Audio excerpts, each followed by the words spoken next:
не новые, все шипы на месте, все. Потому что на них не ездили. До заправки съездили, потом машину продали, всю зиму стояла, зиму одели, до заправки съездили. И все, потом машину продали, вот резина осталась.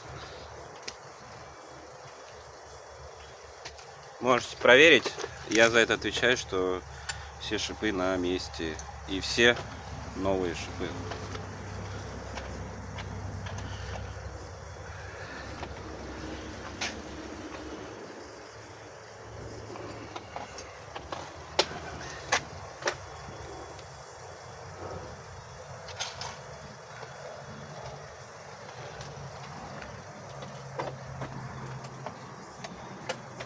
Колеса новые.